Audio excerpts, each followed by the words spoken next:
Roxanne, you do have to turn on the red light.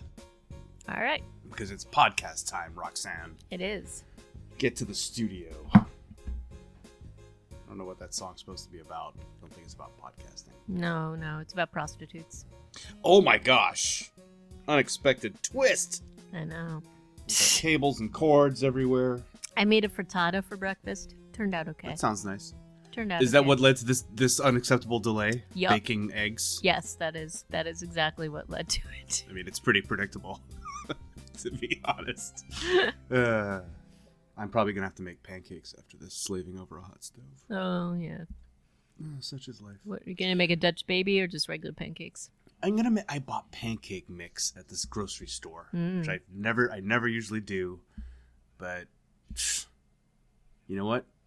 When it feels like the Depression, you go out and buy the things that were designed to be sold to the American people during the last Great Depression. It's true. And in this case, it was pancake mix because it just add water. What? Forget about it. Was it? Anyway, wait, was it Bisquick or Hungry Jack? It's actually Krusty's. Are you familiar with this brand? No, and that seems with a K. Ooh, Krusty's with a like K. From The Simpsons.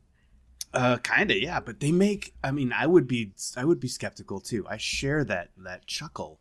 But then Holly introduced me to their coffee cake that they have, which is like a cinnamon sugar crust, and it's divine. Like the cake is soft and light, and the topping is crumbly and sweet. And then I saw their pancake mix, and I was like, well, wild horses couldn't stop me from getting this. Hey, right now. Well, I report back. It sounds like it's a good purchase. If you can get it out there in the East Coast, I recommend picking up their. I've never seen the brand, so it may be limited to West Coast. Oh well, it might be one of those regional things. Maybe we can get them as a sponsor for the show. Maybe. We actually were gifted homemade biscuits from friends of ours yesterday, Amy and Soph, and that is part of why I made the frittata. But I've never made a frittata before, and I was just a little bit unaware of how involved making a frittata can be sometimes. So yeah, the last time I was involved in making frittatas was during the Kincaid fire, and I was at the firehouse and working with one of the battalion chiefs. They had nothing; they had very little food left in their kitchen, and so she took everything they had and like did everything but and the kitchen sink frittata. Yeah. And then the gas and the electricity was out, and so they had to make it in their, I forget what these things are called. Not a Keurig, that's a coffee maker, but it's a smoker that has like a German name. Oh. But and then so they just made them in a smoker. Frittatas in a smoker during a massive fire with everybody. It was pretty crazy. It was crazy and cool. Anyway, hey, this is Reanimated. I think we're just going to do a soft open for this one because... cool frittata talk. This is Frittata Talk. I'm your host, Stuart. Joining me is frittata expert H.A. Conrad. How is New York doing? It's kind of the same. I think, definitely peaks and valleys. Lots of people out without masks, so we're just, as usual, trying to stay away. It's...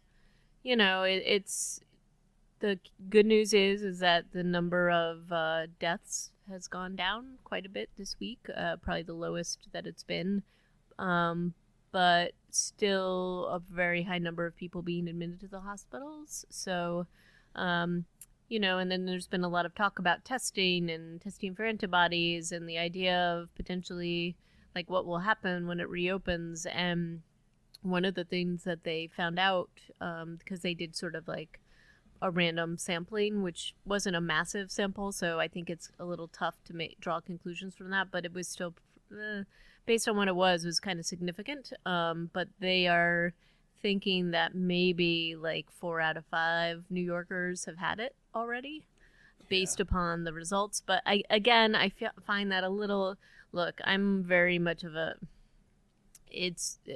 to hear some of the results, and this is the same that goes for like the mortality rates and all of that with this virus, without actually having significant testing. I think that's kind of hard to determine. So I don't know that I believe the test results that I'm hearing, because I think up to this point in my life, I'd never known 12 different people in parts of my life to have pneumonia. Right. But now I do, or I have in the last 2 months. And yet they're all testing negative for COVID. Yeah. And I'm like, wait, no, this doesn't add up for me because I've never known this many people to get pneumonia. Correct. And like, difficulty breathing, fever, but it's not COVID. I'm like, okay, well, say so. My sister actually tested negative, but she also tested negative for pneumonia and for flu. So it's like, I don't, like, all of the symptoms are there. So I kind of don't, and look, I mean, not to be skeptical, but I kind of have to be because there were so many problems with the tests that went out initially that I have to think that there's problems. And based on the number of people that they were saying are showing the antibodies from COVID based upon this sample, then I think the numbers have to be higher. So until we've got actual tests and actual tests that are accurate, I think all of this is just, conjecture until there's some kind of a... Yep. Look, we also have seen out of Wuhan, for 10 days, they've had no new cases, supposedly. And that's...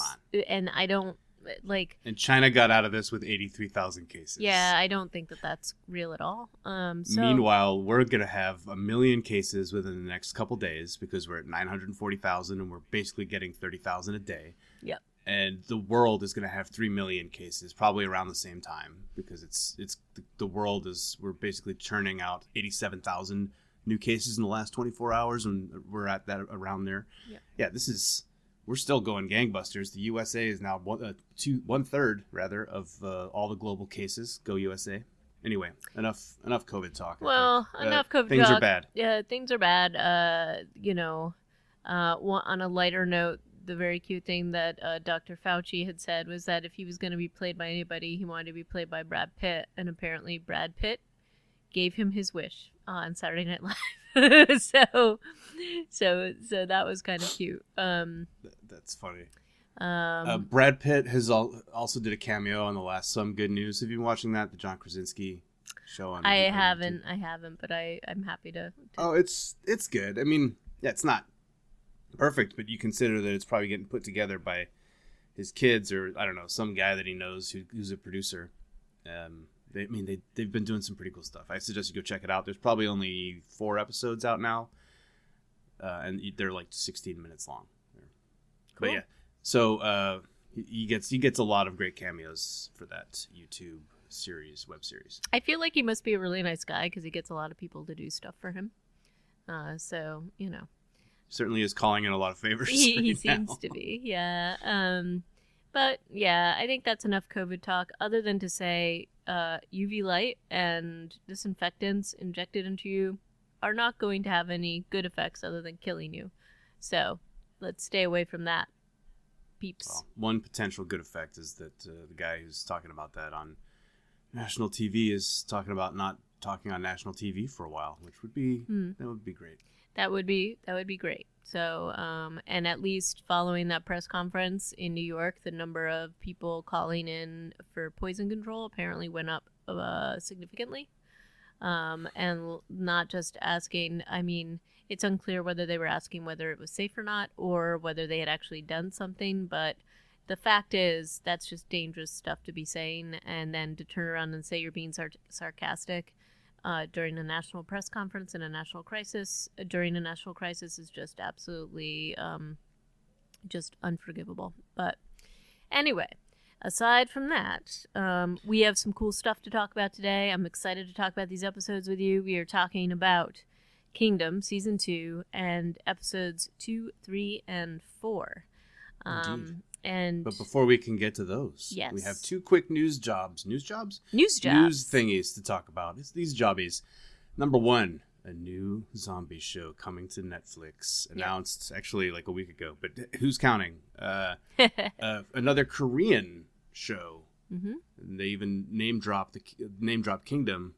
But this is All of Us Are Dead, and I think it's set in a school. Yeah, well, it's based on a popular webtoon now at our school, so maybe it's going to be. I have no idea what that cartoon is about, but maybe it's something like High School of the Dead, which was a pretty famous Japanese anime. Yeah. Yeah. Or manga. But basically, anyway, it's a group of students battling the zombie plague while they're in high school, and it's set in a high school, so we'll see how that goes. And then the other piece I picked up, which was, I don't know how we missed that over the summer, but apparently Danny Boyle had given an interview in July of this past year and had said that, part of his idea to make the film exciting and where he got the fast zombie idea was that they needed to just be terrifying. And part of how he made them very terrifying is that he hired a bunch of retired athletes, and by retired I mean like age 30, and they were out of this agency that apparently specializes in this. So if they look like they're terrifying and running really fast, it's because they are. And they did the same thing for 28 weeks later too. That, I remember seeing some pretty fit looking zombies in that. And they're running full on, so that was kind of, I just kind of thought it was a fun little interview, and it's, he's being all cute during it, so I say go and take a peek at that if you're interested. And that's it for news today. A little bit light, but that's okay, because since we have 3 episodes to talk about, I think that makes sense. So, want to jump into it? Let's do this. So, episode 2, which we should have talked about last week. Again, mea culpa. Lo siento, my bad. We wake up along with Seobi in Mungyang Seije, I think. Yes. Something along those lines. This is the Five Armies camp where Chancellor Hakju was, I guess he was planning on taking Seobi with him, so they're still there, apparently. And Seobi is woken in the middle of the night when a palanquin, I believe it's called, is carried past her tent with clearly a zombie growling inside of it. Yeah, and that's kind of what wakes her up, is that she hears the growling, and I think it's a reflexive waking up. She's like, oh no, they're here already. And she's freaking out, and she's like kind of like figuring out what's going on, and then she finds bloodied manacles, and she's like, oops, this is not a good idea, and she looks terrified. As she should. It's telling, I guess, that there are no zombies around Mungyang Seije. They're all at Sangju still. Right. In a way, these 3 episodes are all a little light on the massive zombie threat. Correct. Right? Because it's kind of still all focused around Sangju, but we don't really spend much time there. Anyway, that's just to set the stage. Because after the scene with COB determining that a zombie being treated very nicely in a palanquin is now in the army camp. Mm-hmm. We cut to the prince and his men sprinting and climbing the walls. Yep, and if you remember, his plan is to take Hakju out, Cho Hakju out, and him and Lanshin and Lord An and his dudes and all of them, Muyang. and they're there.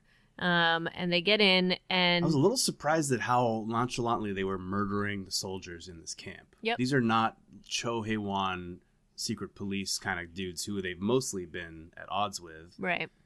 These are, and later on, these are their friends. Pardon me. Gesundheit. It goes you. back and forth a little bit with these army dudes, but they're basically like innocent bystanders with swords for a lot of this action, and they just get murdered. Yep, they get murdered just depending on, how people are feeling. Very whimsical existence that they have, unfortunately. They seem to have like an inexhaustible number of them too, and it's like they're kind of throwaway. I don't know. It's just I get a weird vibe about the way the show treats these soldiers. Right. They're just fodder. Right. But mainly we're following Lanshin through the camp, and he's the one who realizes something's going on because he's looking into the tents. Nobody's there. This is not as it should be, and he alerts Lord An, and basically there is it's clear that there's something afoot, and Prince Lee is shoved into what would probably be the royal residence in this city, and is locked in. And I think everybody can surmise what's going to happen here. And he comes face to face with Zombie Dad, Zombie Emperor. Honestly, I don't know how Cho Hakju knew he was going to try and kill him. Yeah, I don't know. This night. But it's a pretty, assuming he knew this, and maybe it was because of the mole. Yeah, I think it's clear there's this, a mole because they wouldn't have been so well prepared. How does information transfer happen so quickly in this medieval society? Also, another question I have. However, it's a pretty ingenious plan for Cho Hak-ju to come up with this. He's like, either the zombie eats the crown prince and nobody really cares because nobody likes the crown prince. Right. At least that's his perspective. Or crown prince kills the king and zombie. I can pin it on him. And I can pin it. It's like, wow, that's Cho Hak-ju. You are a diabolical genius. Yep. And those genes pass along. Oh, man. But yeah, and so there's this really, I mean, one of the things I will say is that, again, the costuming, the lighting, the editing, the choreography, like the fight choreography, even when they're coming into this camp, is really just amazingly beautiful to watch. I actually rewatched the beginning part of this, like when they're kind of infiltrating the camp a couple of times, because like the scenes with Longsheen are really cool. It just shows you how formidable he is, and they also show Lord An, and you know how formidable he is, and they're coming from very different backgrounds. And Lord An commands this respect, and that's the thing about the soldiers, is that they're not quite sure what to do because Lord An is a very respected warrior, basically. He was basically, we learn later, the general who saved the country from the Japanese invasion. Right. Like he was the army. So it's interesting that he's going head to head with Lord Hak-ju, and honestly, the soldiers don't really quite know what to do here, other than obviously Lord An's men. And Lord An is like putting it down. He's like, you Lord Hak-ju have done all of this. You created this zombie problem. You've made the king into a monster, and the line needs to go to the right line, which is Prince Lee. And basically, there's a moment because he's walking up to the palace to let Prince Lee out, and the soldiers aren't doing anything because they're like, okay, this is Lord An, we're not going to touch him. And then Cho Hak-ju is basically showing you he rules with fear, and he kills one of them and says, why aren't you guys shooting at him? And then they all like let loose. I will also say that the deaths, the long lasting deaths in these episodes are kind of impressive. Impressive? I don't know, but they are absurd, but they add to the drama, and they add, you got to have that last breath of passing along information, which happens several times in these episodes. But anyway, Lord An has a hero's death. He's really there's no way he would be alive after this, but he is, and he manages with his last dying breath to unbolt the door. And then several other last dying breaths to have a conversation. Yeah, a long conversation. Enough of it that's a secret that they reveal later to Prince Lee. But the old good guy plan trope comes back to. I mean, I guess the only part of this that I was like, I'm not sure about this is that, like, you can see that the king is like really in a bad way and strange looking and whatever, and it's a good moment when his head falls off, and then you see Prince Lee revealed behind him. But the thing is that I don't like. The soldiers have just heard Lord An say that the king had been turned into a monster.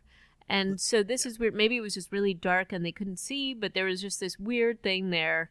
But this is like such a great example of gaslighting, because basically Lord Cho Hak-ju is like, he killed the king, and no, and he's mourning and whatever, and arrests Prince Lee. And the soldiers all kind of go with it, or at least go a little bit with it, but not enough, because it's like interesting, because even though Lord An died in the way that he did, they basically say, he sided with the traitor, but let's give him a hero's burial, like an honorable burial, which is just showing you that they aren't necessarily totally on board with Cho Hak-ju's deal. Clearly they weren't. But I mean, so there's a few things that are at odds in this scene, which is, first of all, Lord An can have all the respect that he wants, but he's invading their camp and he's been murdering their buddies. True. Or his men have. So right away, you're like, I'm sorry, I don't care if you're, who's a universally loved person, RuPaul.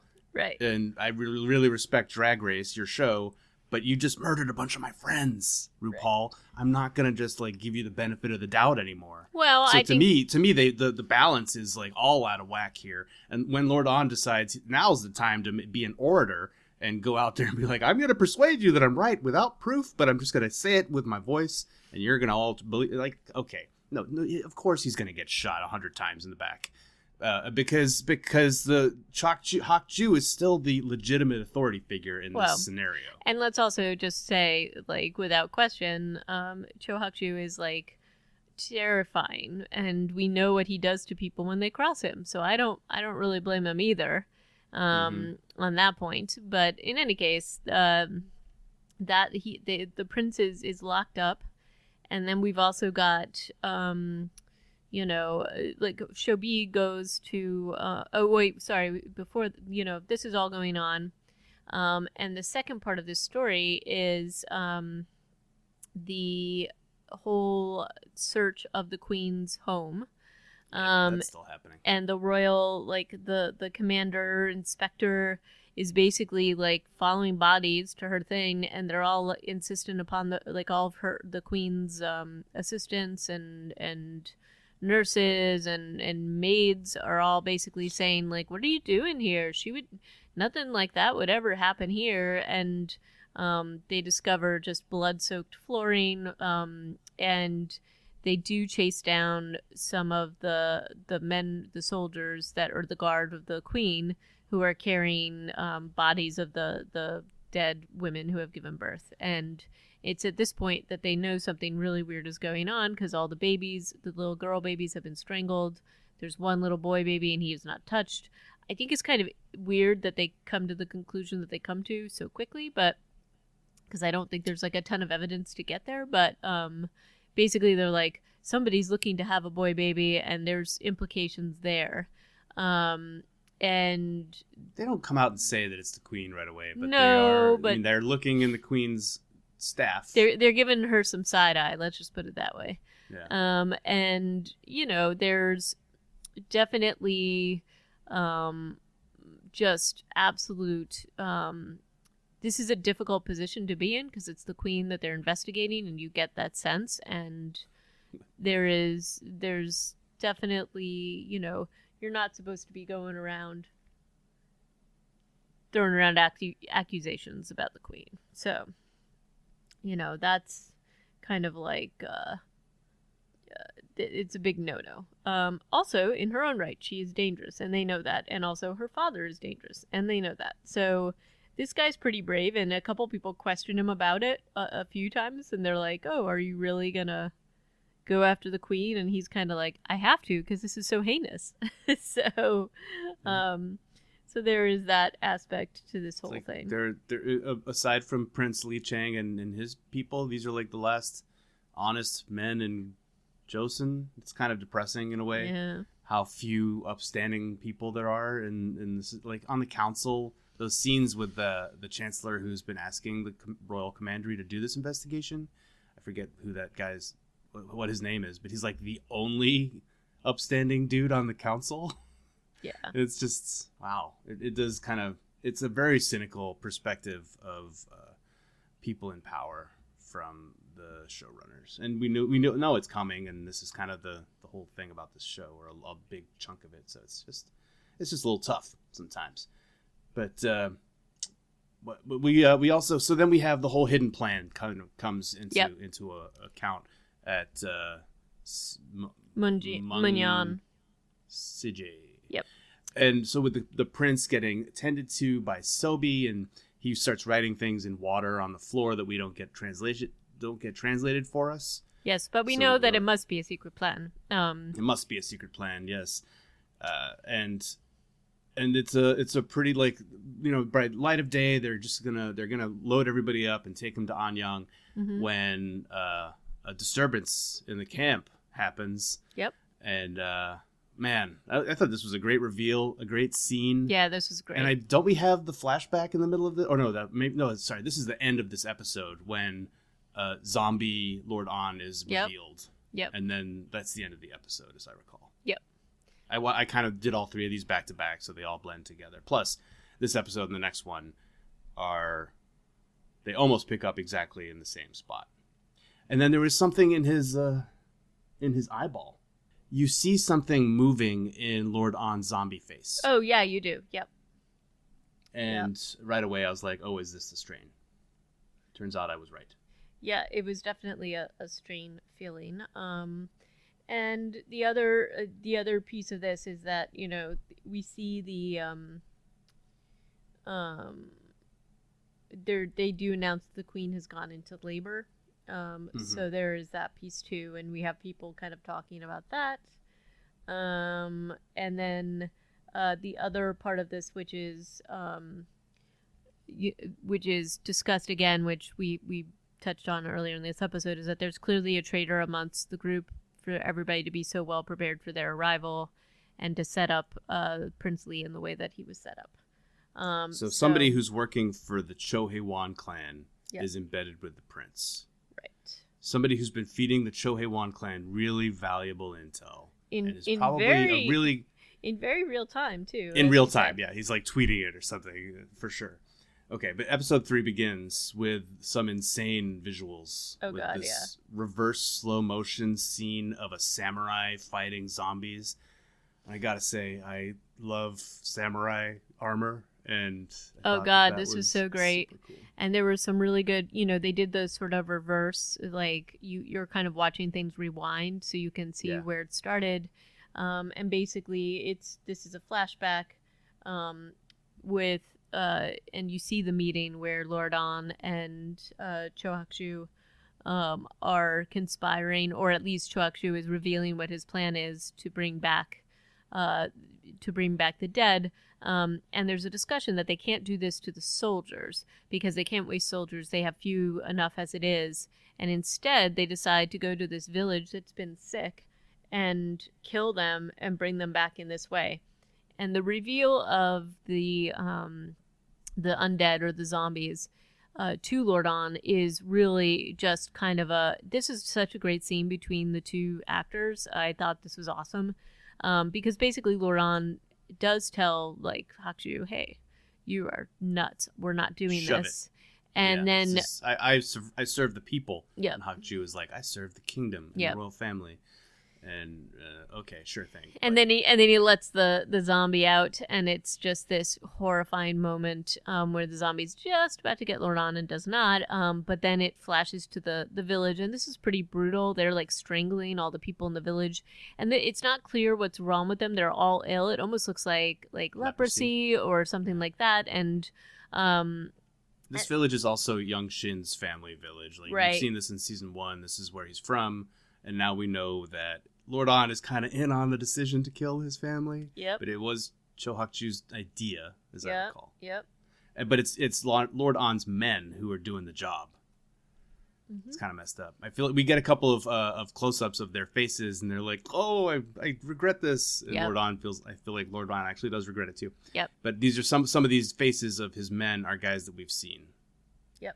But and then, again, I feel like they need to be wearing name tags in English. And then it flashes to back when Lord On is zombie general, and Prince and there's he goes and takes a bite out of the face of Hak-shu, but not before. And how this happens is somebody one of the guards steps right in front of Hak-shu, so he's not shot, but he gets blood on him, and which just totally gets Lord On zombie excited. And he goes right for him. And there's this great volley where they're all trying to take him out. And Hak-shu is basically saying, shoot him in the head. And they just don't. And he makes it through all of this to bite the face of Lord Hak-shu in a disgusting way. And then, they finally put Lord On out of his misery. But Prince Li Chang does. Yeah, Prince Li Chang does. And then takes this moment to become the orator and says that Shobi had brought Lord On back to life per his request. I thought that was a real dick move on his part. He told her to do it. It's like, and then he throws her under the bus. I know, and then it's like, oh, they could turn on her really easily here, and so that worried me about this particular plan. The way that these soldiers get talked into doing things constantly is a little bit absurd. But in this scene, they're like, oh, you raised him from the dead. Okay, hey, nice to see you there, Sobi. Thank you. Yeah, I know. But in any case, he goes up, makes a nice speech, and basically says, "I'm not interested in the throne. I just want to keep the people from starving." So he's, the good guy.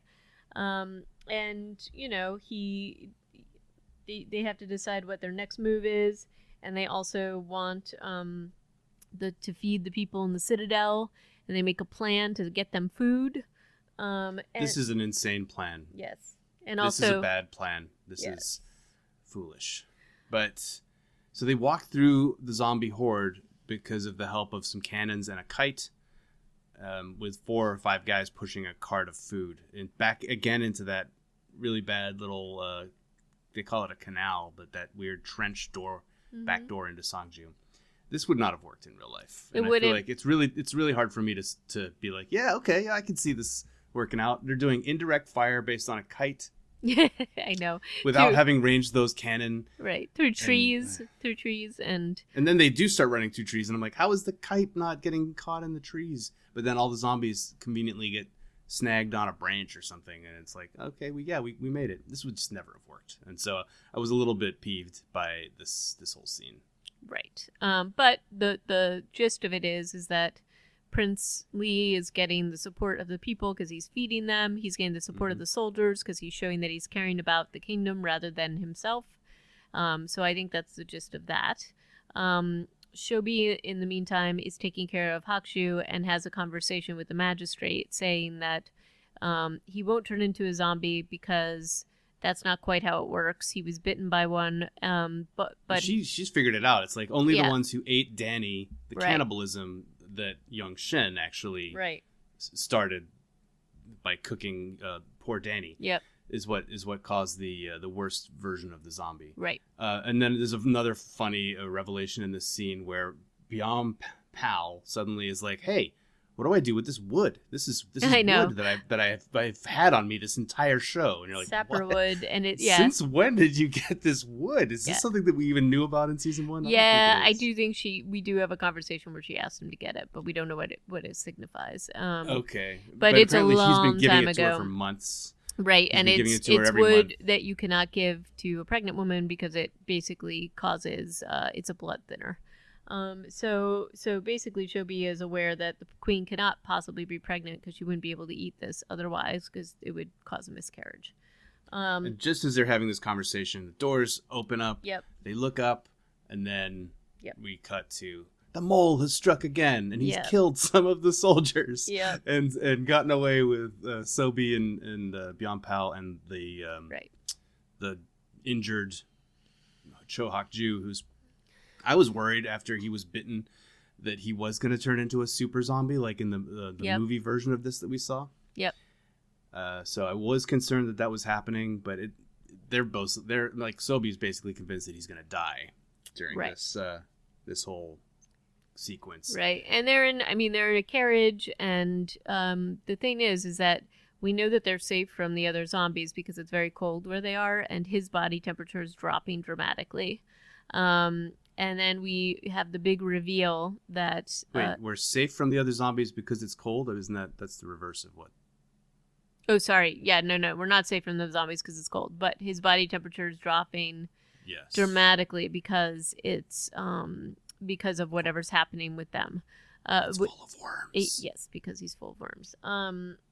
But we have the big reveal that the mole is Mu Yan. And the reason why is because his wife and family is threatened by the Cho Hak-ju and the queen. That's Biam Il. We have a scene with the douchey lieutenant guy from season 1. The brother of the queen. He's been dead for so long, but he comes back to slap Mu Yang around. Mm-hmm. Poor Mu Yang. He didn't mean to be a traitor. Yeah. And it's like you feel for him because it's like he really does care about his wife. That's pretty much all he cares about above everything. And we also see a whole scene in the next episode that makes you wonder how much he. Anyway, yeah, I think I was 100% loving this show before these 3 episodes, and after watching them, I'm a little bit like, well, there's some room for improvement here in a few areas. Yeah, and I think this is one of them. I agree. Not that he is a perfect contender to be the mole. And they did make you second guess yourself after he defended himself in the last 2 episodes ago. I was like, yeah. I mean, you think about his track record. He has done a great job of keeping the prince alive. Right. But his wife, we've known all along that his wife was in the care, or not all along, but we've known since season 1 that his wife was in the care of the queen, and that her plan was to steal his baby, basically. Right. Like, that was set up a long time ago. But yeah, now he's in the employ of Cho Hae-won, which does not compute when he gets murdered by them during this episode. Yep. What? Yeah. Why? Yeah. He is actively trying to save Cho Hak-ju's life. Yep. He has stolen him from the prince's army. He is on his way to the hospital when they stop to pull over to do some CPR, basically, on Cho Hak-ju. And then Byung-pal goes and gets some guards because Cho Hak-ju tells him to. I'm like, why are you guys not on the same page that this is your guy? Right. Well, I think that basically Cho Hak-ju just doesn't trust him and really just wants to have complete power. So he knows that the magistrate is basically his bitch because it's his nephew. And he just doesn't want anybody who might have knowledge of other things going on. And I think that the king has some sense that things with his daughter could be not so kosher. So I think he's just going to start to do silence everybody. And Byung-pal is just going to do whatever he says. I just feel like this could have waited till they got back to Anyang. Maybe. There's no need for this on the road murder thing. The only thing that this helps is that the prince can then run into Muyong in the woods later. Right. In that beautiful birch forest. In the birch forest with arrows out of him, and he's hanging on until he can just say he's sorry to the prince and give him... I wrote in my notes, Muyong has died 4 times. Yes, totally. Because every time I thought he died, he actually is just hanging, he's just catching his breath. Right. Oh, Muyong. Yep. And, he doesn't spend the time telling him the vital information. Well, I mean, he starts to finally do that, but, it's a touching scene between the two. The prince is heartbroken, and there's moments where, Lanshin and others are like, why didn't you kill him? You knew he was the traitor. And he's like, couldn't afford to lose anybody else. So there's still love between them. And so the parting is pretty sad. I am definitely worried about Shobi though, because she's still with Cho Hak-ju and Byung-pal, and basically they end up. She's still treating Cho Hak-ju, and this is where she makes the vital discovery by thinking back in her mind about the walkers and what makes them scared, and she has this revelation that it is water. So she basically drowns Cho Hak-ju, but not really drowns him, but she puts him under the water so that the worms will come out and die. So she's kind of figured out the deal. And the recovered Cho Hak-ju then goes to basically talk to the council, accuse them. Basically, he's like, okay, anybody who thought that the queen was trying to have a baby to pass off, a commoner baby as her own, we're going to kill all those people because you have no evidence. And then goes to confront the queen with the knowledge. So that's kind of I don't know, man. This is Yeah. You almost feel sorry for him by the end, but that is in episode 4. And in episode 3, there's one more thing I would like to talk about, which is the Royal Commandery is continuing their investigation. Now it's a secret. Yep. And there's this kind of insane scene of them torturing with needles under the fingernails. Yeah, like the maids and the staff assistants. Of the queen. Yep. And the household staff of the queen are some bad bitches. Yep. They will not back down. They are the scariest women, I think, on the face of the earth. Yep. And when the woman literally actively has nails under her nails, she is not saying oh, I take it back. I'll tell you anything you want to know. She's like, when my boss finds out about this, so she's dead. Gonna be. And I'm just like, wow. Yep. No. I would be telling them everything. Yep. Even stuff they didn't care about. Everything in my brain would be just for them. But also, damn, cops torturing people. This is some Jack Bauer stuff. Yep. And of course, we have the big, drama where Muyon's baby is born. It's a boy. and the queen has basically got what she wants, which is a son to pass off as her own. And that jumps into the next episode where it all like all the crazy stuff is coming to a head. So basically, but we start with this like real weird retrospective flashback scene between Muyong and the prince, just reinforcing the fact that they used to be buddies. Muyong used to steal his food, and the prince was like, your wife's pregnant, you can keep stealing the food as long as you're loyal.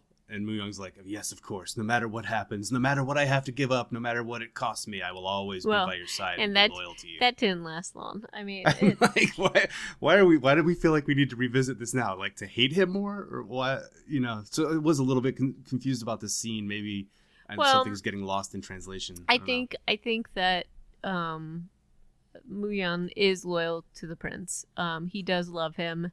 He's just conflicted because he wants to protect his wife. So he's got all these like conflicting things going on. So yes, he did pass on information to Cho Hak-shu in real time. In real time. But he also did protect the prince because he does love him. He just doesn't want his wife to die and baby to die, which I guess you can understand. But it's still, you know, it's an interesting thing. And that there's a lot of questions about loyalty and that kind of thing. And, you know, but basically, Lee, or Prince Chang, is like, all right, after the death of Muyang, despite what Muyang has done to him, he's going to go and he's going to take care of business and kill Hak-ju. And, you know, before they can get there, you know, this is where, sorry, I had jumped ahead, but this is where she actually, Shobi discovers what the issue is with the worms rather than the flower. And the announcement of the prince happens, and they basically, they get to sort of like, you see the whole sort of exchange between Hak-ju and all of the guards and the council, basically saying, okay, all you people who have this question about the queen are going to die. Not just you, not just everybody you've ever known, but your families, your kid, like all your families, like your kids, everybody. The entire 5 armies families are going to be, well, not maybe, who knows how many of that 5 armies are actually with the prince now. Seems like a few of them. We also, it's what's funny, not funny, not funny haha, but funny weird, is after the Royal Commandery has investigated Naesanje, and now that commander has been arrested. Yeah. I forget what episode that happened in. Maybe it was last episode. He goes up against the woman with no eyebrows. Yep. Or no, the head maid. Uh-huh. At the queen's residence, and ends up in jail. Yep. And he's also on that list to get executed when Hak-ju goes bananas. Well, right, because let's just say the primary, the lady in waiting and the queen are quite crafty, because basically if you go, nobody is allowed to go into the area where she is, where she is, the Department of Birth or whatever they're calling it. Seems like a real Department of oversight. Labor. Nobody's allowed to do that, not even the king himself, and they mentioned this several times. So it's a big deal about the fact that this commander is going in there to investigate her, and therefore, like, it's totally taboo to do this, which is why I think that they ultimately can have him arrested. I feel like he should have taken way more of his guys with him. And then I think so too. Wouldn't have come to that. I've just been watching the Waco limited series on Netflix, and I'm like, yeah, go in like the ATF with like 100 people. Right. JK. That was a real mess. So, but what's funny is after the Royal Commander has already investigated Naesanje, which is where a lot of the women were being held and childbirth was going on or not, or child murder. Yep. The lady in waiting tells the queen later, she's like, the Royal Commander has been arrested. Now all the women are being taken back to Naesanje. Yep. So, after having evac'd that site once, they then take them all back there because they're like, threat's over. Yep. Instead of thinking, well, this place has been burned. The information is out there somewhere that we've been doing this nefarious shit here. So they take them back, which is where the prince finally catches up just in time, because Mu Young's wife is actively being strangled by one of the baddies when the prince actually like interrupts the strangling. Like there's one of these kind of just in the nick of time moments of this show, which do happen. But they save her, and now she is basically the answer, the linchpin to the whole conspiracy. Like, right? Yep. And so we know that he has her. And then Shobi is with the magistrate, and she's basically trying to question him a little bit because she's like, okay, have you seen that they're going to murder all these people and their families? Like, don't you? And he's just kind of like, well, I guess they must have done something wrong. And she's like, yeah, okay. And then she spots the Youngshin. He's wearing a hat. Youngshin, the launching and Yunshin, and she spots him through the crowd. She kind of makes up an excuse that she's going to go for apothecary items, and he basically reveals to her like, okay, I'm gonna take you and show you something, and he shows her Mu Yun's wife, and she's treating her, and then she and the prince actually have an exchange, and she explains to him what she thinks is going on with the queen, and also with the worm. Sapan wood. Yep. The sandalwood, and she shows him the worm. She tells him what's going on with that. She's got all the answers, and gives. She is weirdly like the answer lady, and then their response to her having all the answers is, "Go into the lion's den." Mm-hmm. So she basically is a spy and has the magistrate ask Cho Hakushu if she can be the queen's physician. Because he's going to go see her anyway and see the new baby, be a granddad, supposedly. He does not seem very happy, though, so he knows something's up. And this is a pretty incredible scene between Cho Hakushu and the queen, and Shobi's just there, kind of... So passive. Yeah. I mean, on the one hand, she's got this like mind that is always working and looking for answers and trying to figure stuff out. On the other hand, during this scene, she basically just stays prone or like bowed for the entire scene. But while things are happening and people are being murdered in front of her, she just stays there. Wouldn't you try to get the frick out of there? Yeah, but you know what? She's in this weird thing because she's not royal, and she's there and she also is trying to figure out what's going on. Do you think she could? Do you think she would have been caught before she could have got out? I don't know. I would have tried at least, because you know that once you hear two Cho Hae-wons going to real talk time. Yep. Like right, they're like, "This is our entire conspiracy. We're just talking about it, and we're pretending you're not here. That means that you're going to be dead in like 20 minutes. So run." But the way, the scene is set up with the queen sitting on her little platform, and she's like, serving her dad tea. She's very calm. Mm-hmm. Her pulse is steady, which means she hasn't given birth, I guess. I did not know that. I did not know that either, but I guess maybe your pulse is a little bit all over the place because you've lost blood and all that kind of thing. But in any case, she's getting taken to the task by her dad. She seems so calm. We've got some flashbacks with her and her brother, and there's all these things about, well, this is what I'm going to do. Her brother's like, that's insane. And she's like, not really. We're going to do this. And if dad finds out, I'm going to kill him.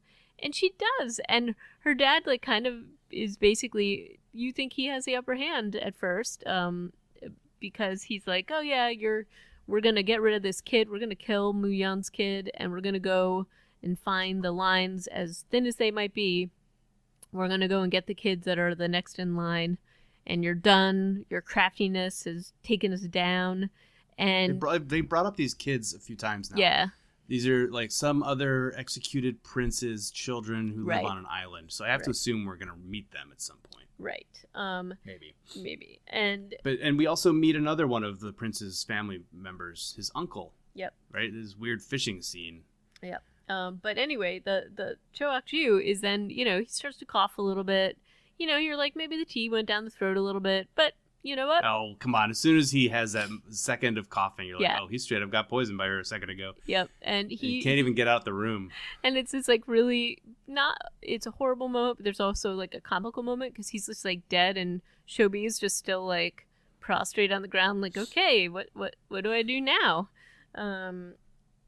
So there is that, that whole scene is insane, and you're like, wow, the queen is just really just not taking prisoners, and she's also just really pouring that tea all over the place. What's wrong with her? Yeah, I know. What a waste of tea and poison. Yep. But yeah, so super messy. I'm not sure how the queen talks her way out of that one, because is the idea that she is super popular and so nobody would question her, or is it, wow, you clearly just murdered your father, who was the chancellor, who was the real power behind the throne. You've never been that person. You've just been important because of your womb. I mean, she is, I guess, in theory, Queen Regent and the mother of the future king, in theory, but also that kid was born after the king had died. I feel like there's a lot of weird succession stuff that could get figured out here. Yep. And I also, maybe they're not going to question her because he was ill before and she's just going to say he succumbed to that. That's my guess. And nobody's going to question her because she just gave birth to the prince. So she's pretty much taking care of everybody, and her dad has taken care of anybody who knew about the other plot. So, I think she's just like, oh, we're just going to go through with my plan. And she'll be, I'll just lock her in a basement because I can. And on the beach, when after the princes talk to his uncle and they're talking about like philosophy and power and crap, Youngshin and Prince are walking down the shore, and Youngshin's like, yep, so all those guys are going to get executed tomorrow. They're still going ahead with Cho Hak-ju's crazy plan of murdering everybody who ever meant anything to in the army. And also there's just this transfer of information is so fast. Yeah. So I'm a little confused, or not confused, but just like surprised that Cho Hak-ju's plan would still be going ahead. I guess the queen is all about it. Well, the queen's about it because she needs to shut everybody up. Who knows? She's even worse than Cho Hak-ju. And then we've got the magistrate, and bless his soul, he's still worried about Shobi, and that's where we see that the queen's locked her in the basement to continue her studies on the zombie army, because the queen wants That's what she says. But then she locks her in a cell with a blindfold on. I'm like, well, what is she supposed to study? The inside of the blindfold? What? Yeah, and so there's that whole thing. But there are zombies in Hanyang also. I guess we probably always knew that Cho Hak-ju would have kept some around because he thinks they're so useful. Yeah, maybe. But yeah, that's kind of where it rounds out here. And again, we have the prince when he's talking with his uncle, and he's talking with Yunshin, and he's coming out of this as very much a white hat, as somebody who doesn't care about power but cares about the people.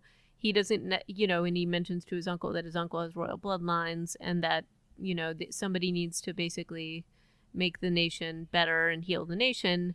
And even when the prince is having the conversation with Yunshin about this, about loyalty, and he basically says he knows that Yunshin's village had been destroyed, and he knows that his goal to help him had originally been informed because it had originally been because of vengeance. And then Yunshin basically says, "But you're the guy who's gonna do the. You're good and you're gonna heal everybody. So I'm your man now."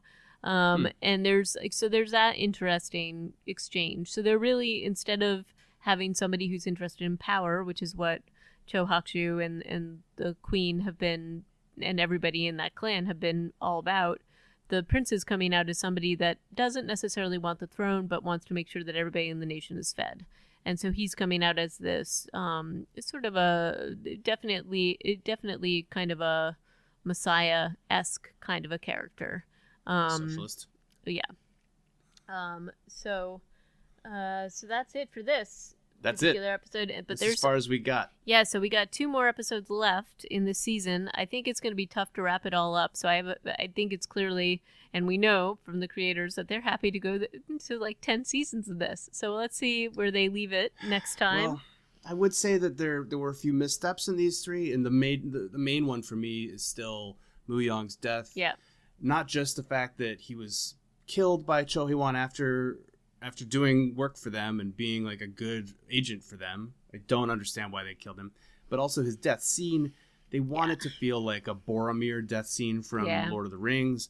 even down to the point where he gets pincushioned by a bunch of arrows. But Yep. where Boromir's death really resonates because he uses that time, that sacrifice, to let Frodo and Sam get away. Yep.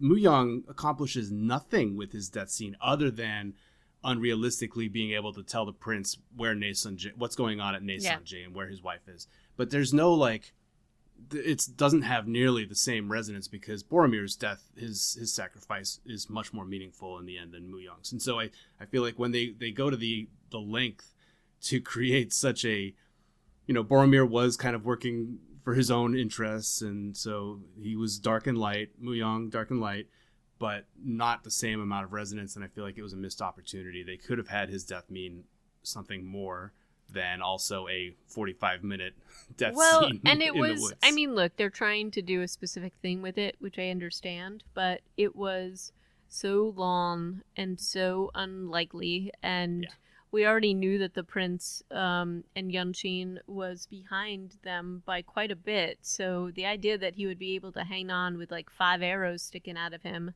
for however long this is just completely ridiculous. And I feel like you could have done this, maybe if they had come upon them fairly swiftly, but then you wouldn't have had the magistrate and Shobi get away so quickly, and get away because you need to have them separate, so maybe that was the purpose of this. But I agree with you on this. The thing that just bothers me is that Muyang, if he does have conflicting loyalty, why feed true information to Chohakshu? I know he's afraid for his wife, but he can see that the prince is who he is, and to me it seems odd that he would still betray him in the way that he did, because his best chance would be to confide in the prince and tell him what's happening. Yeah, and go get his wife. And get his wife. And I think he knows that the prince would absolutely help him do that. Knowing that everything that is going on, the dynamics of everything that are going on, it doesn't feel real that Muyang would betray the prince in the way that he ultimately did. And no matter what he confides in him, it still doesn't make up for the betrayal. So that is definitely this was troubling to me during this whole thing. So it's good to know that the people who make the show are human beings and are not necessarily perfect. But that's where we're at. I'm hoping that we don't have too many more things that make me go, as the show has these last 2 episodes. I hope we have a lot more zombies, which I imagine we must, because these last 3 episodes were pretty zombie light, especially when you consider that the scope of this zombie plague has basically taken over an entire province of Joseon, and it's brought the kingdom to its knees, as the prince says.